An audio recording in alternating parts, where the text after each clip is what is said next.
It's the BYU Cougars. It's the 13th-ranked Kansas State Wildcats. It's the Big 12 opener for both teams under the lights at LaVell Edwards Stadium.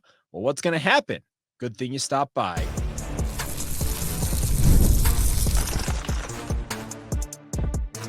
You are Locked On Cougars, your daily podcast on the BYU Cougars. Part of the Locked On Podcast Network, your team every day.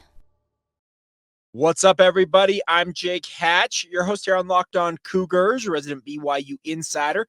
Thank you for making Locked On Cougars your first view or listen of the day. And, of course, a big thank you to all of you who are everydayers right here on your original daily podcast focused on the BYU Cougars. Today's show is brought to you by our friends over at FanDuel. Now through September 22nd, means you got a couple of days left, my friends. All FanDuel customers can bet $5 and get a 3-week free trial of NFL Sunday Ticket, courtesy of YouTube and YouTube TV. Visit FanDuel.com to get started today. All right, it is the Big 12 opener. We are a day away from BYU being under the lights at LaVell Edwards Stadium with the Kansas State Wildcats headed into Provo.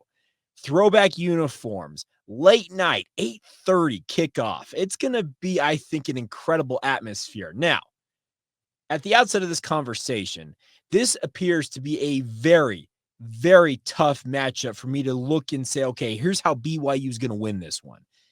But any of you who are Cougar fans out there, I mean, any of you, and even Kansas State fans who maybe come into Provo, there is a magic. There is an electricity. There is just a feeling under the lights over there at LaVell Edwards Stadium that it's just, you can't quantify it for any significant level, I feel like, other than the fact that BYU responds incredibly well when they play at home under the lights. Last year, we called it the Vampire Coug syndrome. BYU seemingly couldn't win during the daylight hours, but you turned off the lights, so to say, and at night, BYU is nigh and impossible to beat. It's just the biggest thing you look at this is a big, big game. None bigger than having a top 15 team coming into your home field and have Cougar Nation there cheering you on. I look at this matchup, and the biggest thing I think, if you want one of my keys to the game right at the outset of today's show, is that BYU needs to feed on the crowd energy at LaVell Edwards Stadium. As of recording of this podcast on Thursday, as I understand it, BYU is still not sold out this game. I am stunned, literally stunned, this game is not sold out. Maybe it's the lateness of the game. Maybe it's just the fact that some of you are out on Jake Retzlaff, even though the BYU Cougars are 3-0 on this season. Maybe you're thinking, okay, fool me once, shame on me. Fool me twice, shame on you. You know what? Whatever the reasoning is, this is a game that I think should have, 63 and change, whatever the capacity is these days over there at LES. It should be packed to the rafters, and it should be an absolutely raucous environment. These are two teams that are riding high coming into this Big 12 opener. BYU has insisted, Kalani Sitake, Connor Pay on this podcast have insisted that this 3-0 start for BYU this season is night and day different from the 3-0 start last year. I really feel like there's some out there in Cougar Nation that feel like they got duped last year by the BYU Cougars, who started 3-0, 4-1, or 5-2 at one point, and then suffered a 5-game losing streak to end the season 5-7. I understand the angst. I understand the concern you have. That doesn't mean that this is not a new year. This does not mean that BYU is not a better team this year. I agree with what Connor Pay said earlier this week. I've actually had a question we're going to get to here later about, do you think that this is a different 3-0 team? I do. I really do. This is a team, BYU, that is doing things that last year's team could have only dreamed of doing. The biggest thing I look at in this game is BYU has to slow down Avery Johnson. Put this game on the arm of Avery Johnson, and if he beats you with his arm, and he's been very good passing the football this season. For the year, he has completed 43 of 67 pass attempts for 490 yards. That's a 64.2 completion percentage, 6 touchdowns against 1 interception. He's absorbed 3 sacks. If he's going to beat you, let him beat you with his arm. His ability to scramble, and BYU's, we all know the first 3 games of this year, if you want to point to one thing that this defense, which has been quite good across the board, the one thing they have struggled with was opposing QB runs. DJ Williams, Kevin Jennings, last week's Evan Svoboda. Every one of those quarterbacks has had success running the football, whether on called QB runs or in scramble drill scenarios. If you allow Avery Johnson to beat you with his feet, He will fillet BYU in this game. Evan Svoboda, Kevin Jennings, DJ Williams are all fine and dandy in terms of their running ability. Avery Johnson is, in one word, elite at running. There's a reason why they moved off of having a multi-year starter in Will Howard and let Avery Johnson take over. This roster for Kansas State believes that Avery Johnson can elevate them to a level they have not seen in quite some time. Maybe even going back to the 1990s. When you remember, 1997 Cotton Bowl, BYU and Kansas State played in that game. BYU's honoring that team by wearing throwback uniforms. Now, I will quibble with the fact that they're wearing whiteout uniforms, the white road uniforms from that season under the lights at LES. But hey, nonetheless, it is going to be an elite look. I'm very much looking forward to seeing those uniforms back on the field inside the house that LaVell built. But this is a game you cannot afford to let Avery Johnson beat you with his feet. If he beats you with his arm, you say, you know what? Tip of the cap to you. Thank you for coming. The other thing is the overall rushing prowess of Kansas State cannot get going. This is a team that is built to run the football down your throat time and time and time again. Amidst their own 3-0 start, speaking of Kansas State, they are averaging 7.0 yards per carry, 733 yards on 105 attempts. Just incredible numbers running the football. This is a game that BYU's rush defense, which by all accounts has been darn good, needs to show up in bigger space than it ever has before. Jay Hill has to have his guys filling gaps, keeping contained, spying Avery Johnson, slowing down DJ Giddens and Dylan Edwards, and essentially forcing this game onto the arm of Avery Johnson, the tight ends and the wide receivers of Kansas State. And if they can beat you with their passing game, so be it. I don't mean to simplify this game that much, but in this circumstance, it really comes down, I feel like, to that simple fact. Flipping over to BYU for a minute. Jake Retzlaff is going to have to prove that he can avoid the catastrophic mistake. Fumbles, interceptions. We all know this. It's been one of the hallmarks of his time. 7 games as BYU starter. He has 10 career turnovers in those 7 games. He's got to avoid that in this game.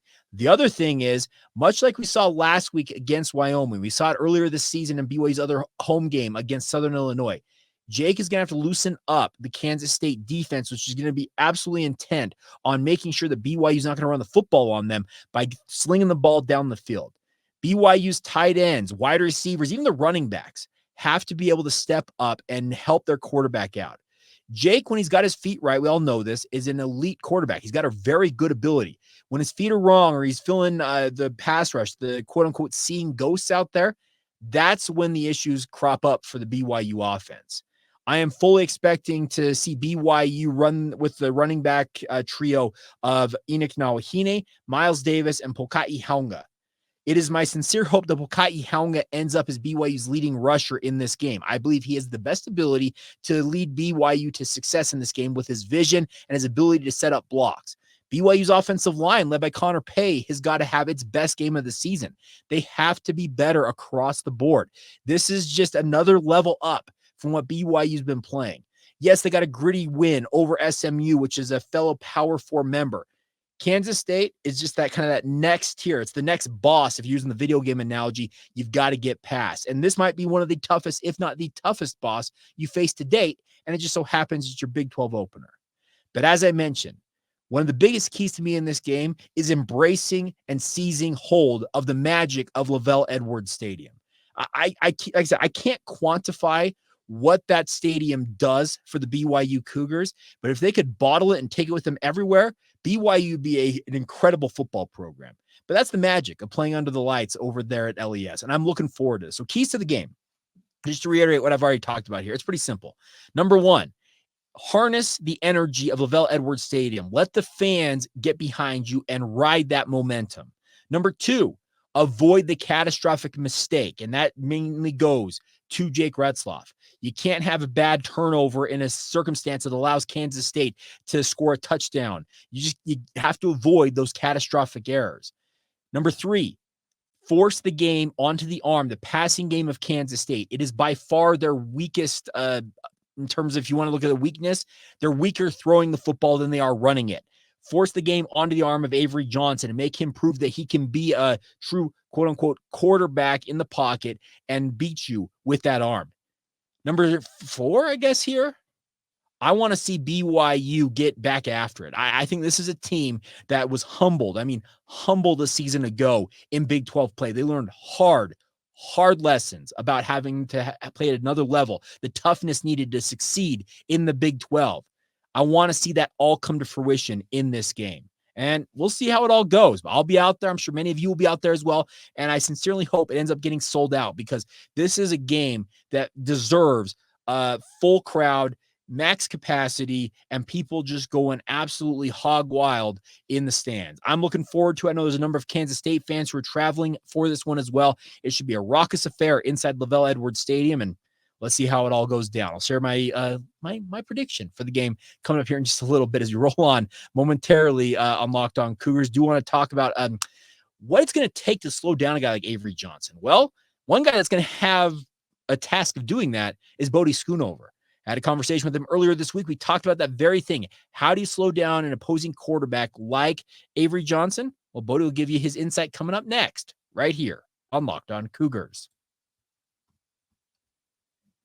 Today's show is brought to you by our friends over at eBay. Now, eBay's here for you guys in terms of taking care of your vehicle. No matter what you're into, the best part is passion, drive, and patience. The formula for winning championships is also what keeps your ride or die alive, and that's where eBay Motors comes in. It has everything to maintain your vehicle and level it up to peak performance. Superchargers, roof racks, exhaust kits, LED headlights, and more. No matter what you're into, they've got you covered. That's the best part about it. So over 122 million parts for your number one ride or die. You'll always find exactly what you're looking for with eBay Guaranteed Fit. Your part is guaranteed to fit your ride, or you get your money back. Because with eBay Motors, you're burning rubber, not cash. With all the parts that you need at the prices you want, it's easy to make your car the MVP and bring home those huge wins. Keep your ride or die alive at ebaymotors.com. Eligible items only and exclusions apply. eBay Guaranteed Fit is only available to U.S. customers.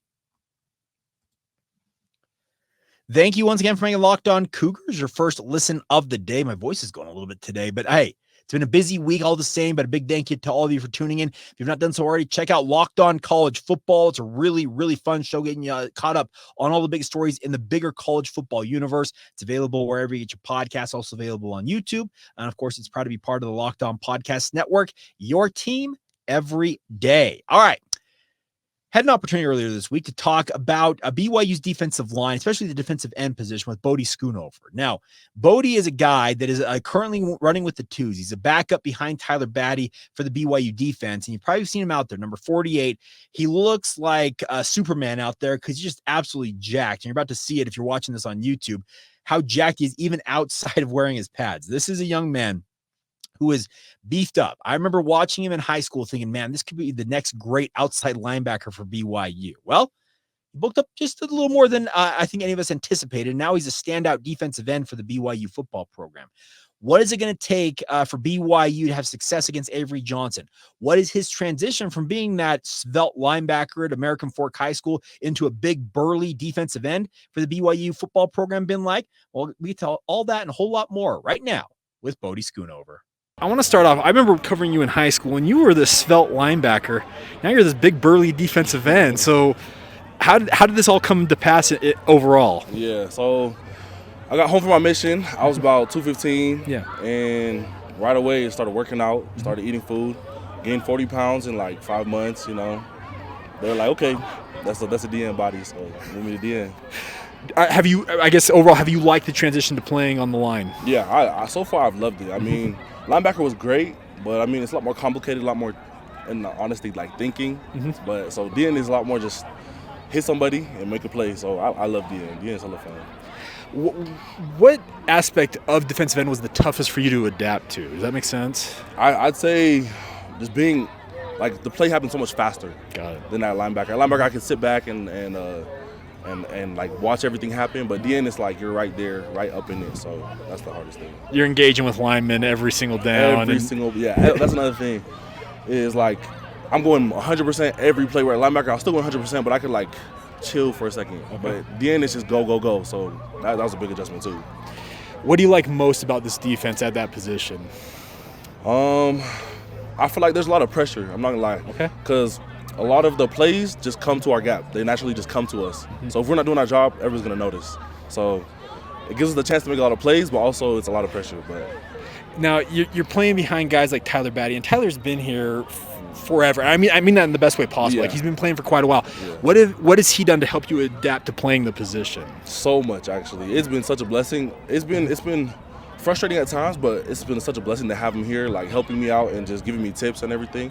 I say just the technique in general, because he's been here for so long, he's been doing it for so long, he just knows a lot. So he's been helping me, tweaking my technique and all that. So.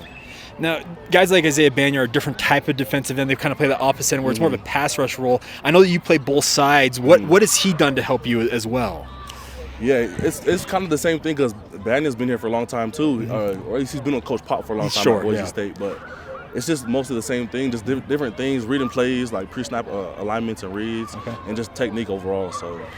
How do you feel your overall development is coming along? Because I know you're redshirt sophomore at this point, so you've been playing the position for a little bit now, but you're finally starting to move into the 2 deep here, and I would figure in the future you're looking at a starting position. Yeah. I'm feeling great. I'm feeling great about DN. I'm feeling good about the future. Like, I'm just trying to learn as much as I can right now from Batty and from the veteran guys, so that when they leave, I can really take the mantle. So. Now, you mentioned Coach Pop. What has he meant to you in terms of your overall development, just him as a coach? I mean, everything. Coach Pop I've learned so much from him being here for the past 2 years. It's been amazing just getting coached by him. He's just so helpful, and he just really cares about us. So, yeah. Now, this year there was a change at the NCAA where analysts can help coach. I know that Chad K for most people, he's working with you guys. Same with Gary Anderson. What have those guys done to help you? Yeah, they lots of pass rush. Mostly they focused mostly on pass rush. So they've just been running drills with us and getting our pass rush moves down. But I don't know, like shout out Coach Jan Jorgensen. Yeah. He was here 2 years ago, but he was the guy like that really.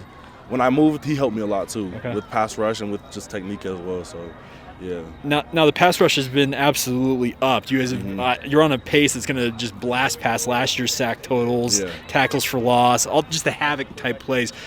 What can you point to that's caused you guys to be able to do that so far? I would say just confidence in the defensive scheme. Really, I feel that's what it comes down to. Everybody knows their job and everybody's doing their job, and everybody's confident that our teammates are going to do the job as well. So I say that's what it is. We heard a message last year a lot from the guys like, do your 111th. Do you feel like it's finally ingrained that, hey, accomplish what you're supposed to accomplish and we're all going to have success? Yeah, I feel 100% that's what's going on right now. I also wanted to ask you, just so looking forward to this week, Big 12 opener, Kansas State under the lights at LaVell Edwards Stadium. What does it mean to you to have them in town? It's just exciting. Like, of course it's going to be our toughest game for sure, but at the end of the day, it's just another team coming to lose. So, I'm just excited to go out and kick some butt. Coming in to lose. Yeah. I like that mentality. Yeah. Now, you guys are wearing those throwback uniforms. Are you a guy who likes uniforms? Do you worry about stuff like that? I don't want to try to worry about it too much, but, I do notice if some players got some more swag than others, you know what I mean? But I don't really embody that myself. I try to keep it simple, focus on my play, and that's it. But I'm excited for these uniforms, though. Now, as a defensive end, you have contained responsibilities, and this is a quarterback that Avery Johnson's top 5 in the country, probably in terms of scramble ability. What's the key to slowing a guy like that down? To be honest, everybody's doing their job. Okay. If we're doing our job across the front, we'll be fine. I know that. We have confidence in our scheme and everything. So as long as we all just do our job, gap sound, we'll be all right. Now, QB run has kind of been one of the elements of this defense that you guys have struggled with a little bit. Have you guys tweaked anything to hopefully slow that down and make that maybe more of a strength going forward? Yeah, we've tweaked a little bit, but not too much. So it's really just doing our job. That's what it comes down to, really. Now, final thing for me is overall Kansas State is known as a power program. And Kalani has preached he wants you guys to be a tough program. And in my mind, Kansas State those are one of the programs you look at and say, no, that's a tough program. Are you looking forward to that challenge of taking these guys on? 100%. Coaches are always talking about this season and placing our fingerprint on the Big 12 and just showing everybody what we're about. And so far, that's exactly what we're doing. So I'm excited to show it again this Saturday. That is Bodie Schoonover, and a big thank you to him for taking the time to join us here on the podcast. I really enjoyed that conversation. You can tell that he's happy to be where he's at with the BYU football program. I can remember his recruiting situation. Like, he committed elsewhere and then a flip back to BYU, and it's just a whole convoluted mess. But it's good to have guys like that in the program. You can tell he's excited to be out under the lights at LaVell Edwards Stadium, taking on Kansas State tomorrow night. And as he mentioned, you got to be wary of keeping your contain, especially as a defensive end. He talks about it. A lot of action comes to the defensive ends in BYU's defense. You got to be able to make those plays, and you can tell that he is ready to go out there and prove himself. But the good news is he's got Tyler Batty. He's got Logan Latui. He's got Isaiah Banya. Those other guys at defensive end, as well as the defensive tackles alongside him. This BYU D line, I'm expecting them to have a big game. And if they do, it's going to go a long way to helping BYU notch that upset over Kansas State on their home turf. It's not very often BYU's a home underdog, but it's that case in this one. I know that Scott Van Pelt picked BYU to cover, didn't necessarily pick him outright to win, but the line, our friends over at FanDuel, et cetera, have it at -6.5, so nearly a touchdown in terms of a favorite for Kansas State. But if you include the old adage that 3 points are all given to the home team, they think they're 10 points better than BYU. So I look forward to this. I think it's a big opportunity for BYU under the lights. And I think that Bodie Schoonover, as well as his compatriots on that BYU football program, you can tell they're ready to rock and roll, and should be a fun night out there under the lights tomorrow night. All right. We will finish up today's edition of the podcast with your guys' questions. We always do on a Friday. Locked On Cougars Insider Group. Of course, you guys have the say of the questions that we answer, and we'll dig into those momentarily as you roll on right here on Locked On Cougars. Today's show is brought to you by our friends over at FanDuel. Now, a lot of us talk about FanDuel all the time on the Locked On Podcast Network. It's one of our chief sponsors here on the network, but they've got a really unique offer. And of course, they are America's #1 sports book. So no matter what you're into sports betting wise, you want to take some of the Skittles for BYU tomorrow against Kansas State, you can get over to FanDuel and download the America's #1 Sportsbook, the app, and place your bets today. They got a really unique offer, though. Now through September 22nd, that's this Sunday, my friends, all FanDuel customers bet just $5 and get a 3-week free trial of NFL Sunday Ticket, courtesy of YouTube and YouTube TV. Then with YouTube TV base plan, you'll be able to watch every regular season Sunday afternoon out-of-market game. And the best part is all you need is a Google account, a current form of payment, and you can cancel at any time. Visit FanDuel.com, download America's #1 Sportsbook, take advantage of this offer today. Once again, only through Sunday, September 22nd. Not a lot of time to take advantage of it, but that's our friends over at FanDuel and FanDuel.com taking care of you in terms of getting you hooked up with your NFL Sunday Ticket. Thank you once again for making Locked On Cougars your first view or listen of the day. If you have not done so already, sign up for our Locked On Cougars Insider Group. Get the inside scoop on all things BYU that I'm hearing / what I'm learning about BYU. You can have one-on-one conversations with myself via text message. It's a 14-day free trial to join up. And of course, many of you have signed up since the season began. Hope that more of you will sign up as we roll on through the season. It's really, really fun way to interact with the show, and also it supports the show as well. So big thank you to all of you who have signed up so far, and hopefully many more of you will be signing up soon enough. All right, Jake, by the way, your honest thoughts on what chance BYU has to win this game. I'm going to say 50-50 right now. I'm feeling, I kind of go back and forth on this. Earlier in the week, there was a point where I'm like, you know what? BYU's going to pull off this upset. They're going to absolutely walk away with this one. And I keep thinking, this is a Kansas State team. They were the second team in the preseason poll, one first place vote behind Utah. Keep going back and forth. I'm saying 50-50 right now on my honest assessment of BYU's chances of winning the game. Bryce, what would your number one X factor be in this game? Thinking like crowd noise, elevation, etc. I think I already alluded to it. It's the environment of LaVell Edwards Stadium. There is a magic. And the biggest thing is there was like 5 or 6 years ago during the independent era, LES was like quite as a church at points, it felt like. The last little bit in the lead up to the Big 12, I got to give credit to BYU fans. Y'all have made LaVell Edwards Stadium what I remember it being as a young man in the 1990s. I think back to the 1996 season, for example. They're honoring that team with the uniforms they're wearing. They're going to have them out on the field before the game, et cetera. I can remember going to games in 96 and LaVell Edwards Stadium. Remember how people used to stomp their feet on the aluminum bleachers there and just like reverberated? It was just downright just impossible to hear. I remember that as a kid. Kind of through my teenage / early college years, it kind of fell away. But the nice part is LES is absolutely back to being just this raucous environment. And as Keaton Slovis once said, the worst part is they're stone cold sober. Still awesome that BYU got that guy to play quarterback for them at some point later on down the line. All right. So yeah, that's beside the point there. John Tucker, is it too much to expect BYU's defense to hold Kansas State to 20 points? If they can do that, BYU has a legitimate chance to upset them. Well, here's the thing. The over-under on this game indicate that this is going to be a game in the 20s for both teams. So, yeah, let's say BYU wins 28-20. I think that is a realistic possibility. BYU's defense has got to be on their absolute toes. They have had some incredible performances already this season. None bigger, I felt like, than that SMU game because they just shut down the Mustangs. 5 field goals. Absolutely incredible. I think they had 6 or 7 red zone trips in that game. Came away with, I think, 6 points. You gotta one up that in this game. I don't know necessarily too much to expect, but it'd go a long way to helping BYU get that upset, John. Next one, Matthew Staples. How many wins does Kalani need to cool his seat and get an extension?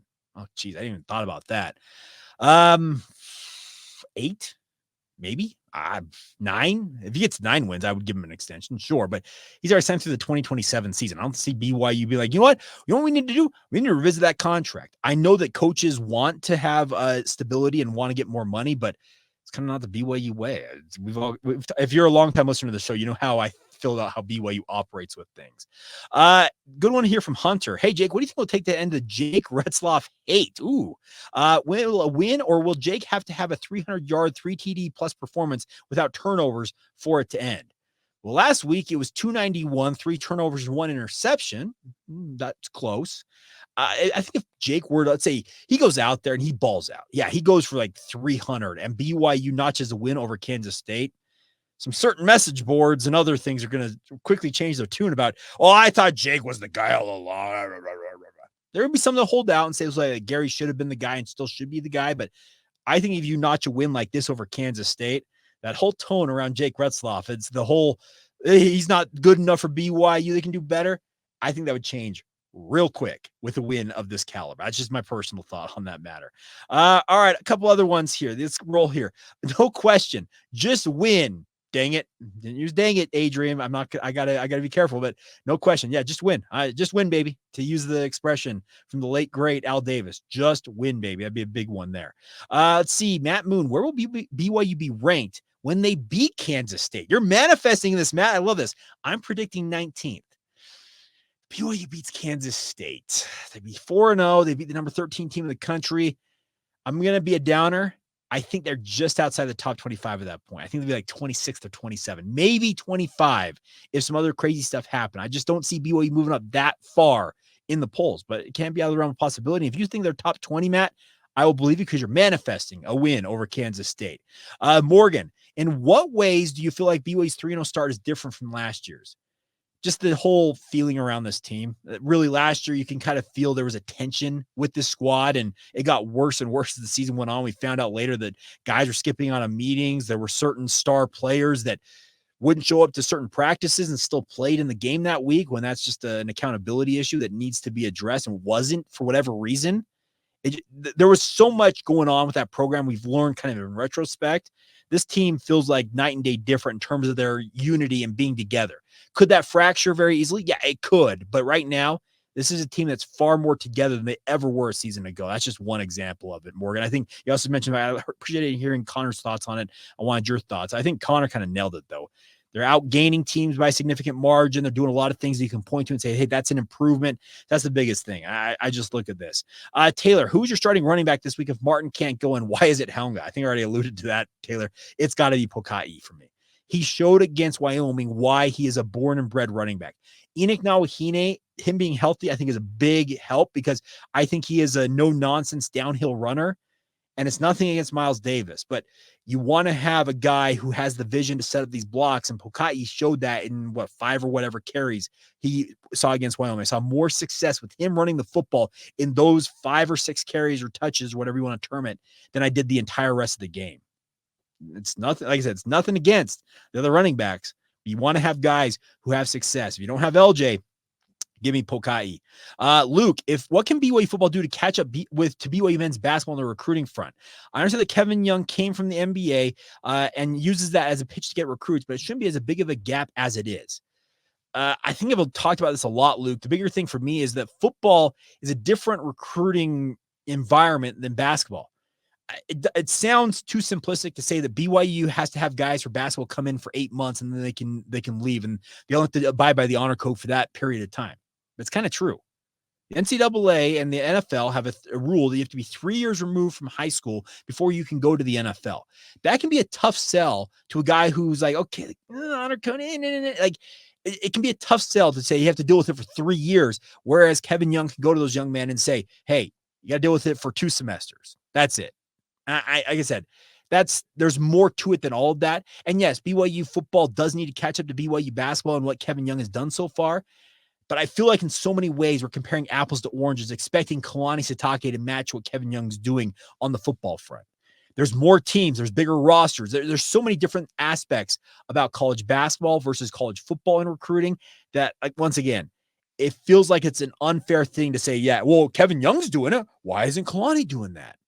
Could Kalani upgrade his recruiting? Yes, I think that still could occur. But the biggest thing you got to do out there is win. Winning will change the whole dynamic for BYU in recruiting. If they win and get back to a bowl game this season, they start to show that they're building something in the Big 12. Recruits will pay attention to that. They want to go to programs where they know they can go in and have success. And that's a big part of what BYU football needs to do this season. All right. Other questions coming in here. If BYU wins on Saturday, should they move into the top 25 next week? That's from Tyler, our good friend out there on the East Coast. Well, Tyler, I think I already answered it with Matt. I appreciate you guys manifesting it. I would say, man, I just think you're right there on the cusp. You beat Baylor. If you were to beat Kansas State, you go to Baylor and you're 5-0 going into a bye week. Yeah, I think you're absolutely ranked if you're BYU at that point. You're a Power 4 program. You're nearly halfway through your season. You're 5-0. And I think you'd be feeling a lot better about everything. So it's just personal thought on this. Let's see other questions here from Preston. What are you most worried about for Kansas State? Just Avery Johnson, the 3-headed monster in the backfield with those 2 running backs. That rushing attack terrifies me. The nice part is I take solace in the fact that BYU's defense, the strongest part, it feels like if you're looking at outside the QB run element, has been the rush defense. So we'll see how it's kind of strength versus strength. We'll see which one blinks first. It'd be interesting. Good question here, Brandon. Do you know why there was a change with Sonny on the offensive line last game? Is that going to continue into Saturday? Sonny wasn't healthy. He's injured. That's what happens. You get injured, you get replaced. So it was an injury that necessitated the change. Sonny's been working his way back. I would guess that he probably doesn't play in this game. That's just me speaking generally. I don't have specific knowledge about Sonny. I'd know better about the running back situation. And as I said, I'm not expecting LJ or Hinckley to play in this game in the running back spot, but Austin Leusa I thought was quite good against Wyoming, and I think that if he's good to go, I think you'll see Austin Leusa out there playing in that right guard spot. But if Sonny can get himself cleared, you insert him right back into the lineup because I think he's been pretty good so far this season. All right, final 2 questions here. We'll get to the football one first, and this is a great one from Kent. What is the best BYU football game you have ever been to? I'll go first. It was BYU in Miami, 1990. I was there. I stormed the field. There's a famous story in my family. My parents will literally till their dying day never let me let me hear this. And that dying day better be many, many years from now. I will just say that, knock on wood. But I was I 5 in 90? Yeah, I think I was at 5, maybe 4, right in that realm in that 1990 Miami game. I can vividly remember watching my parents leave, and they went to that game. They were sitting there and enjoyed that upset. Just an incredible win, Kent. My parents said I pitched a fit that they have never seen before or since about not being able to go to that BYU game. So you can tell my BYU blood was rolling at that point. The biggest game that I can remember, the best BYU football game I can remember, I'm not going to lie. I'm going to go back to 2008 when BYU just curb stomped UCLA. Remember that 59-0, Max Hall, 7 touchdowns. It came out by like 10 minutes to go in the third quarter. It felt like me. It was a little bit longer into that third quarter. It was as thorough a beatdown as I have seen from BYU football in my life. And I've seen many, many games, trust me, but that one will forever stick with me just with the thorough beatdown. Norm Chow was the offensive coordinator for UCLA in that game, and there was just so many storylines. And BYU just, like I said, curb stomped. It wasn't even a competitive game. And this is the big bad UCLA Bruins. That's the one that kind of sticks out in my mind. I've seen some other ones, but that's the one I'm going to go with, Ken. All right, the final note here goes back to BYU basketball. Great question from Tom here. Does the BYU basketball team have the most talent BYU has ever had? And what do you think the ceiling for this team is?